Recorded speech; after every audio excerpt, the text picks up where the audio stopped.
السلام علیکم ورحمۃ اللہ وبرکاتہ۔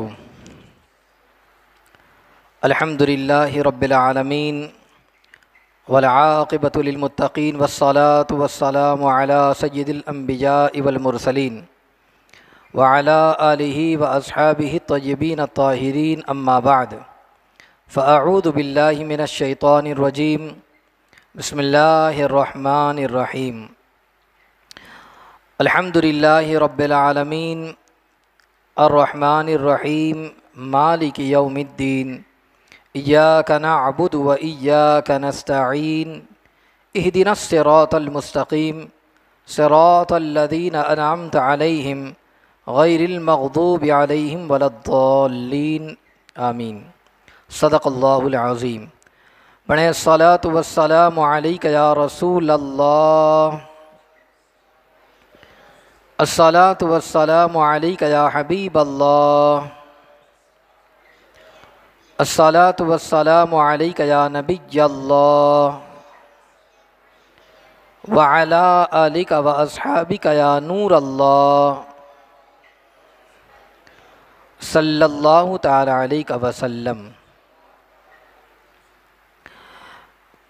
میرے پیارے آقا صلی اللہ تعالی علیہ وسلم کے پیارے دیوانوں، اس سے پہلے آپ نے سورہ فاتحہ کی پہلی آیت مبارکہ اس حوالے سے بہت ساری اہم باتیں سماعت کی تھی۔ آج انشاءاللہ العظیم اس کے آگے کہ تمام تعریف اس اللہ کے لیے جو سارے عالمین کا رب ہے، آپ نے اس حوالے سے سماعت کیا تھا۔ آگے اللہ تعالیٰ ارشاد فرماتا ہے الرحمن الرحیم، بہت مہربان رحم فرمانے والا۔ رحمان یہ اللہ تبارک و تعالیٰ کی وہ صفت ہے جس میں کوئی شک نہیں ہو سکتا، اور رحیم اللہ تعالیٰ کی وہ صفت ہے جو غیر اللہ کے لیے بھی استعمال ہوتی ہے۔ خود سرکار دو عالم صلی اللہ تعالیٰ علیہ وسلم کے لیے اللہ تبارک و تعالیٰ نے قرآن مقدس کے اندر ارشاد فرمایا لقد جاءکم رسول من انفسکم عزیز علیہ ما عنتم حریص علیکم بالمؤمنین رؤوف الرحیم۔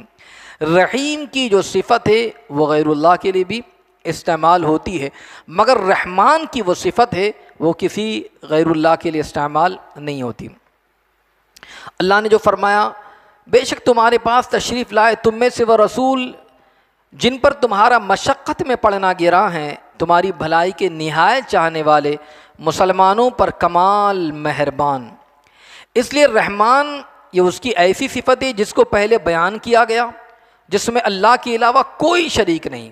رحمان میں اللہ کے علاوہ کوئی شریک نہیں، اور الرحمن کا معنی ہے جو رحمت کی تمام عظمتوں کو سمیٹے ہوئے ہیں، جس کی ذات نے رحمت کا احاطہ کر لیا ہو، اللہ کے علاوہ کوئی اور ہو ہی نہیں سکتا، اور جس کی ذات نے تمام کے تمام رحمت کا احاطہ کر رکھا ہو، اس لیے صرف وہی رحمان ہے۔ بعض لوگ اپنے بچوں کا نام رحمان رکھتے ہیں اور پھر اس کے بعد بلاتے بھی ہیں رحمان رحمان، تو یاد رکھ لیجئے کہ ایسا نہ کریں، بلکہ جب بھی ایسا نام رکھے تو اس کے آگے عبد لگا لے، عبد الرحمن، عبد الرحمن کا ہے۔ رحمان یہ اللہ تعالیٰ کی وہ صفت ہے جو کسی اور کے لیے استعمال نہیں ہو سکتی، تو عبد الرحمن یعنی رحمان کا بندہ، یہ اس طریقے سے یہ کہنا چاہیے۔ اور یہ نام بھی جو ہے جب بھی استعمال کریں تو عبد الرحمن عبد کا لگا کر استعمال کریں۔ اگر کسی نے ایسا کیا تو اسے اللہ کی بارگاہ میں یعنی رحمان رحمان کہہ کر صرف بلاتا تھا تو اللہ کی بارگاہ میں وہ توبہ کر لے۔ جیسے صرف اور صرف کسی کو اللہ کہہ کر نہیں بلا سکتے کسی بندے کو، تو جب بھی نام رکھنا ہوگا تو عبداللہ رکھتے ہیں، اور اس کو جب بلاتے ہیں تو عبداللہ کہہ کر بلاتے ہیں۔ اسی طریقے سے رحمان کسی کا نام نہیں ہوگا، عبد الرحمن نام ہوگا، اور اس کو جب بلائیں گے تو عبد الرحمن کہہ کر ہی بلائیں گے۔ یہ اللہ تبارک و تعالیٰ کی صفت خاص ہے۔ وہ رحمان اور رحیم ہے، اور ایسا رحمان اور ایسا رحیم ہے کہ وہ کائنات کو اپنی رحمت سے پال رہا ہے، اپنے کرم سے پال رہا ہے، اپنی عنایت سے پال رہا ہے۔ ایک ماں اگر اپنے بچے کی پرورش کرتی ہے تو اللہ کی بخشی ہوئی اس رحمت کے سہارے کرتی ہے جو ماں کے دل کے اندر ہے۔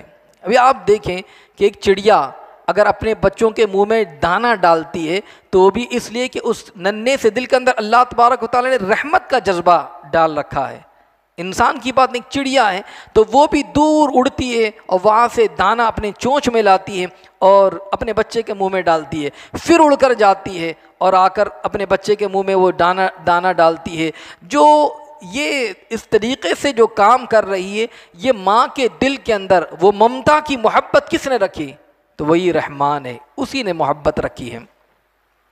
ایک مچھلی جو دریا میں چلنے والی مچھلی ہے، دریا کی موجوں میں اپنے بچوں کو لے کر حلقہ بنائے ہوئے ہوتی ہے، تو وہ بھی اللہ کی رحمت کی بنیاد پر ہے کہ ایک مچھلی ہے، اس کے کئی بچے مگر ان کے درمیان وہ حلقہ بنائے رہتی ہے۔ تو یہ محبت کا جذبہ اس کے دل میں کس نے ڈالا؟ رحمان نے ڈالا ہے۔ ایک مرغی کا بچہ اگر چیل لے کر اڑے تو مرغی 40 فٹ تک چیختی ہوئی جاتی ہے اور اتنا اڑ تو نہیں سکتی مگر پھر بھی کوشش یہ کرتی ہے اور جتنا ممکن ہو سکتا ہے وہ اڑتی ہے، اڑنے کی کوشش کرتی ہے، وہ چیختی ہے، چلاتی ہے۔ تو یہ ممتا کا جذبہ اس ننھی سے مخلوق کے اندر کس نے پیدا کیا؟ تو پروردگار عالم نے، جو رحمان اور رحیم ہے، اس نے کائنات پر اپنی رحمانیت کا پرتو ڈالا اور کائنات کی پرورش ہو گئی ہے۔ ماں کا شکم جس میں بچہ رہتا ہے، پروان چڑھتا ہے، اس کو بھی رحم کہتے ہیں، اور یہ اس لیے کہ یہ بھی رحمت ہی سے مشتق ہے، اسی لیے اس کو بھی رحم کہا جاتا ہے۔ تو اللہ تبارک و تعالیٰ کی صفت کے حوالے سے آپ نے سماعت فرمایا اور رحمان اور رحیم ہے۔ پھر آگے فرمایا جا رہا ہے مالک یوم الدین، روز جزا کا مالک۔ الرحمن الرحیم کے فوراً بعد مالک یوم الدین کہا جا رہا ہے، روز جزا کا مالک۔ کیوں؟ بتاتے کہ کہیں ایسا نہ ہو کہ انسان اللہ کی رحمتوں پر بھروسہ کر کے گناہوں کا ارتکاب کرے کہ چلو ٹھیک ہے وہ تو رحمان ہے، رحیم ہے، اس لیے ہم گناہ کریں وہ تو بخش دے گا، معاف فرمائے گا۔ تو ایسا نہیں ہے، بلکہ ایمان کہتے کسے؟ تو فرمایا الایمان بین الخوف والرجاء، کہ ایمان امید اور بیم کے درمیان کی شے ہے، یعنی خوف، ڈر بھی ہو اور امید بھی ہو، یہ درمیانی اس کی کیفیت ہو، وہ اس کا نام ایمان ہے۔ تو وہ رحمان الرحیم ہے، اس کی رحمت طلب کرتے رہو لیکن اس کے عذاب سے بھی ڈرتے رہو۔ رحمت تو طلب کرتے رہو مگر اس کے عذاب سے بھی ڈرتے رہو کہ کہیں ایسا نہ پائے تمہارے گناہوں کی بنیاد پر تمہیں سزا دی جائے۔ اس لیے فرمایا گیا الرحمن الرحیم کے بعد فرمایا مالک یوم الدین، روز جزا کا مالک۔ وہ رحمان اور رحیم ہے مگر جزا اور بدلے کے دن کا مالک بھی ہے۔ اس کی رحمت کا سہارا بھی مانگو اور اس کی رحمت کے امیدوار بھی رہو، اور ساتھ ہی ساتھ اس کے عذاب سے ڈرتے بھی رہو۔ اس نے ایک دن مقرر کر رکھا ہے جہاں تمام انسانوں کا احتساب ہوگا، جو کچھ بھی کیا ہے اس کے حوالے سے اسے جواب دینا ہوگا، اس لیے کہ مالک یوم الدین روز جزا کا مالک ہے۔ اب پھر اس کے بعد یہ بات بیان کرنے کے بعد آگے بیان کی جا رہی ہے مالک یوم الدین کہاں؟ پھر اس کا کہا ایاک نعبد و ایاک نستعین، یعنی ہم تجھی کو پوجیں اور تجھی سے مدد چاہیں۔ جب یہ یقین ہو گیا کہ وہ رحمان اور رحیم ہے، وہ مالک یوم الدین بھی ہے، تو بندہ بے ساختہ خدا کی بارگاہ میں جھک گیا اور اللہ نے اسے تعلیم دی کہ اب یہ کہو ایاک نعبد و ایاک نستعین، کہ وہی رحمان اور رحیم ہے، وہی روز جزا کا مالک ہے، تو پھر اب کہو ایاک نعبد، کہ ہم تجھی کو پوجیں، و ایاک نستعین، اور تجھی سے مدد چاہیں۔ اگر کسی اور سے مدد چاہو گے تو وہ بھی تیری ہی عطا ہوگی اور تیری بخشش ہوگی۔ کائنات میں آپ اپنی ضرورتوں کے لیے دوسروں سے مدد مانگتے ہیں، لیکن یہ مدد اس کا ذاتی فعل نہیں، اللہ دیتا ہے تب کوئی آپ پر مہربانی کرتا ہے، اللہ عطا کرتا ہے جب کوئی مدد کرتا ہے۔ آپ کی مدد کرنے کے لیے رحم کا جو جذبہ آتا ہے یہ اللہ ہی عطا کرتا ہے۔ تب کوئی سہارا دیتا ہے۔ حضرت عیسیٰ علیہ السلام نے کہا من انصاری الی اللہ، اللہ کے لیے میری مدد کرنے والا کون ہے؟ تو ظاہر ہے کہ کسی سے یہ کہہ کر مدد طلب کرنا کہ جو کچھ ملتا ہے اللہ کی بارگاہ سے ملتا ہے اور اللہ ہی کسی کے دل میں یہ ڈالتا ہے تو وہ کسی کی مدد کرتا ہے، یہ جائز ہے، ناجائز نہیں ہے۔ ہاں یہ ضروری ہے کہ اللہ کے علاوہ کسی کی عبادت نہیں کی جائے گی، اللہ ہی عبادت کے لائق ہے، اس کے علاوہ کسی اور کی عبادت نہیں کی جائے گی۔ عبادت انتہائی انکساری کا نام ہے، عاجزی کا نام ہے، خدا کی بارگاہ میں جھکنے کا نام ہے عبادت۔ تو عبادت صرف اللہ کی جائے گی اور تمام معبودان باطل کو یقیناً ٹھوکر لگائی جائیں گی۔ تو اس لیے عبادت صرف اور صرف اللہ کی جائے، اسی کی بارگاہ میں سر جھکایا جائے، اسی کی بندگی کی جائے۔ اگرچہ بت ہیں جماعت کی آستینوں میں، مجھے ہے حکم ادا لا الہ الا اللہ۔ تو جب ہم نے دعویٰ کیا کہ ہم تجھی کو پوجیں اور تجھی سے مدد چاہیں، تو اس سے اس بات کا اندازہ لگائیے کہ وہ تمام تعریفیں اسی کے لیے ہے اور وہ بہت مہربان ہے، بہت رحم کرنے والا ہے، مگر ساتھ ہی ساتھ میں اس بات کو بھی یاد رکھے کہ روز جزا کا مالک، اور پھر اس کے بعد اسی کی بندگی اور اسی کی عبادت کی جائے اور اسی سے مدد طلب کی جائے۔ اب جب اس طریقے سے ہم کو اتنی باتیں پتہ چل گئی، اب مدد کرنے کے لیے اور مدد کے حوالے سے آگے کچھ دعائیہ باتیں بیان کی جا رہی ہے، انشاءاللہ العظیم کل آپ اس کو سماعت کریں گے کہ کس طریقے سے اللہ تبارک و تعالیٰ نے دعا کی جائے، اس دعا کا طریقہ بھی ہمیں بتایا، اور کس طریقے سے دعا کی جائے وہ طریقہ بھی ہمیں بتایا گیا ہے۔ انشاءاللہ العظیم کل کے درس میں اسے آپ سماعت کریں گے۔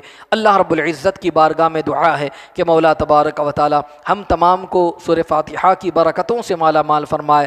مولا تبارک و تعالی قرآن مقدس پڑھنے، سننے، سیکھنے، سمجھنے، سمجھانے کی توفیق عطا فرمائے، اور مولا تبارک و تعالیٰ کہنے سننے میں اگر کچھ غلطی ہو اللہ اپنے حبیب صلی اللہ تعالیٰ علیہ وسلم کے نعلین کریمین کے صدقے میں معاف فرمائے، اور مولا تبارک و تعالیٰ اس کی برکتوں سے ہم سب کو مالا مال فرمائے۔ استغفر اللہ العظیم الذی لا الہ الا هو الحی القیوم واتوب الیہ وما علینا الا البلاغ المبین۔ السلام علیکم ورحمۃ اللہ وبرکاتہ۔